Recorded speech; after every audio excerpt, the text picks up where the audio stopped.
বন্ধুরা, শুরু হয়ে গেছে নতুন বছর, অর্থাৎ 1432 বঙ্গাব্দ।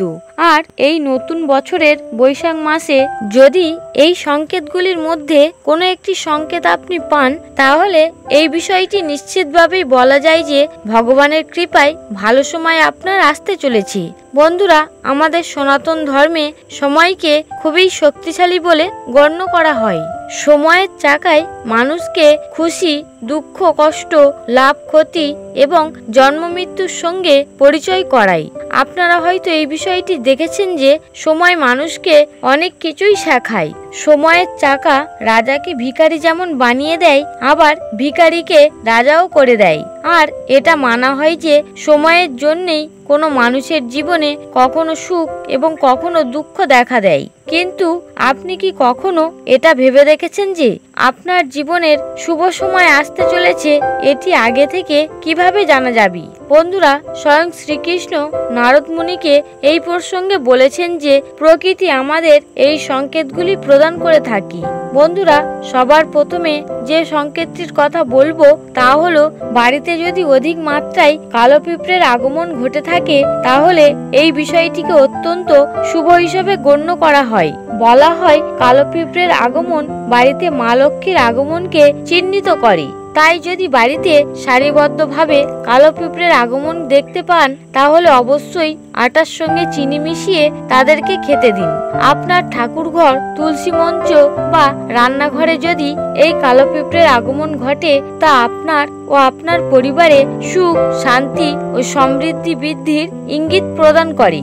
দ্বিতীয় যে সংকেতটির কথা বলবো তা হলো, বন্ধুরা, যদি পূজার সময় আপনার চোখ দিয়ে জল আসে অথবা আপনার শরীরে একটা কম্পন অনুভব করেন, তাহলেও এই বিষয়টি ভগবানের সংকেত হিসাবে গণ্য করা হয়। বন্ধুরা, এর মাধ্যমে ভগবান আমাদের কাছে ব্যক্ত করেন যে তিনি আমাদের সঙ্গে সর্বদাই রয়েছেন।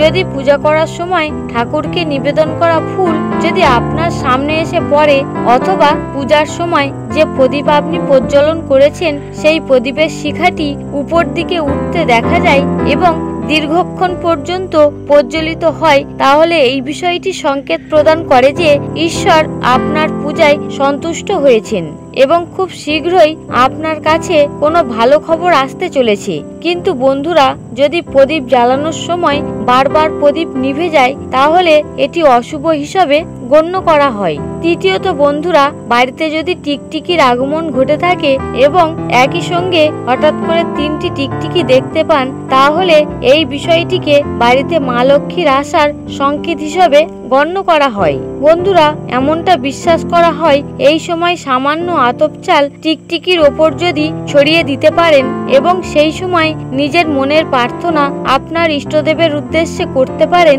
তাহলে সেই প্রার্থনা খুব দ্রুত পূরণ হয়। বন্ধুরা, চতুর্থ সংকেতটি হলো, যদি ব্রহ্ম মুহূর্তেই কারো আপনা আপনি ঘুম ভেঙে যায় আর সেই মানুষটি তখনই নিজের অজান্তে ভগবানকে স্মরণ করতে থাকেন, বা মানুষটির ওই সময় মনে হতে থাকে তাকে অন্য কেউ কোনো ভালো দিশা দেখাচ্ছে, তখন সেই ব্যক্তিকে বুঝে নেওয়া উচিত তার ভাগ্যের দরজা খুলতে চলেছে আর খুব শীঘ্রই তার সফলতার নতুন নতুন রাস্তা মিলতে চলেছে।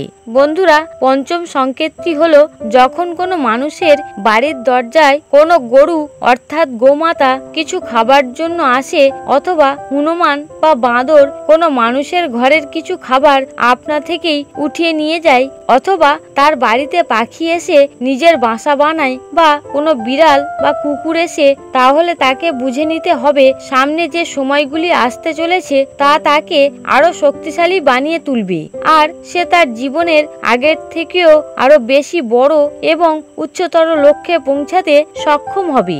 বন্ধুরা, ষষ্ঠ সংকেতটি হলো, যখন কোনো মানুষের বাড়িতে ছোট বাচ্চারা বারবার নিজে থেকেই খেলাধুলা করতে আসে, অথবা কোনো ছোট বাচ্চা কোনো ব্যক্তিকে দেখে যদি বারবার হাসে, তাহলে এটি ভগবানের সংকেত বলেই মনে করা হয়। কেননা ভগবান শ্রীকৃষ্ণ ছোট বাচ্চাদের মধ্যেই থাকেন। এই কারণেই এই রকমটা যদি হয়ে থাকে তাহলে তখন সেই মানুষকে বুঝে নিতে হবে তার আসতে চলা ভবিষ্যতের সময়গুলি খুবই হাসি খুশিময় হয়ে উঠবে। বন্ধুরা, আপনারা অনেকেই হয়তো গুরুজনদের বা বয়স্ক মানুষদের এটা নিশ্চয়ই বলতে শুনেছেন, ছোট বাচ্চারা ভগবানের রূপ হয়ে থাকেন এবং তারা সর্বদা আপনার জন্য শুভ হয়। সপ্তম সংকেতটি হলো, যখন কোনো মানুষ পূজার থালা নিয়ে ভগবানের পূজা করতে থাকেন তখন পূজার সময় তার হঠাৎ অনুভূতি হতে থাকে যে ভগবান হয়তো তার দিকে তাকিয়ে রয়েছেন এবং তাকে দেখে হাসছেন, অথবা কিছুদিন বাদে যদি তার গৃহে অতিথির আগমন ঘটে সেই ব্যক্তির বুঝে নেওয়া উচিত তার শুভ সময় শুরু হতে চলেছে।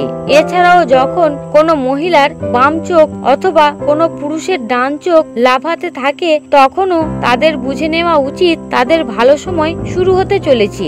অষ্টম সংকেত প্রসঙ্গে ভগবান শ্রীকৃষ্ণ বলেন, যখন কোনো মানুষ সকাল সকাল কোনো শুভ কাজ করতে বের হচ্ছেন তখন রাস্তায় বের হওয়ার পর তিনি যদি কোনো গোমাতার দেখা পান অথবা কোনো দেবদেবীর মূর্তি দেখা পান কিংবা কোনো গরিব দুস্থ বা সাধুর আশীর্বাদ প্রাপ্ত হন তবে ওই ব্যক্তিকে এটা বুঝে নেওয়া উচিত তিনি যে কাজটি করার জন্য বাড়ি থেকে বেরিয়েছেন সেই কাজে তিনি সফল হবেই।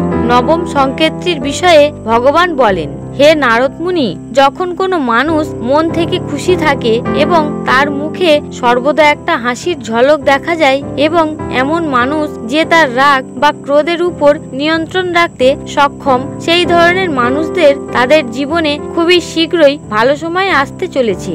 এই ধরনের মানুষেরা যখন কোনো জিনিস সম্পর্কে ভাবেন তখন তার ভাবনার থেকেও বেশি পরিমাণে সেই জিনিসটি সে পেয়ে থাকে। বন্ধুরা, আপনারা নিশ্চয়ই এই বিষয়টি শুনেছেন যে প্রসন্ন চিত্তে মানুষের মধ্যে সর্বদা ভগবান বিরাজ করেন। যে ব্যক্তির নিজেকে নিয়ে কোনো অভিযোগ নেই, ভগবানের দেয়া সমস্ত কিছুতেই তিনি প্রসন্ন থাকেন, সেই ব্যক্তি ভগবানের কাছে কিছু না চাইতেও অনেক কিছুই পেয়ে থাকেন। দশম সংকেত হিসাবে ভগবান শ্রীকৃষ্ণ বলেছেন, যখন কোনো ব্যক্তি নিজের খরচাকে নিয়ন্ত্রণ করতে পারেন তখন তাকে আমি ধনপ্রাপ্তির নতুন নতুন রাস্তার সন্ধান দিয়ে থাকি এবং সেই ব্যক্তির এই সময় বুঝে নেওয়া উচিত তার খারাপ সময় খুব শীঘ্রই কাটতে চলেছে এবং এই সময় থেকে স্বয়ং লক্ষ্মী দেবী তার গৃহে বাস করতে চলেছেন। সবশেষে ভগবান শ্রীকৃষ্ণ নারদ মুনিকে আরো বলেন, যদি কোনো ব্যক্তি সন্ধ্যা বেলায় অন্য কোনো ব্যক্তির দ্বারা দুধ কিংবা জল ভরা একটি পাত্র প্রাপ্ত হন বা কেউ তাকে যদি এই সময় মিষ্টি প্রদান করে তাহলে সেই ব্যক্তিকে বুঝে নেওয়া উচিত তার জীবনে ভালো সময় শুরু হতে চলেছে। এই সংকেতগুলির মধ্যে কোনো সংকেত কি আপনার জীবনে কখনো হয়েছে তা কমেন্টে অবশ্যই জানাবেন। যদি এই রকমটা কখনো হয়ে থাকে তাহলে পূর্ণ বিশ্বাস রাখুন আপনার ভালো সময় আসবেই আসবে। বন্ধুরা, আজকের মতো ভিডিওটি এখানেই শেষ করছি। ভিডিওটি দেখে যদি ভালো লাগে তাহলে অবশ্যই একটি লাইক করবেন এবং কমেন্টে অবশ্যই জয় শ্রীকৃষ্ণ লিখতে ভুলবেন না। আপনারা সকলে ভালো থাকুন, সুস্থ থাকুন। হরে কৃষ্ণ।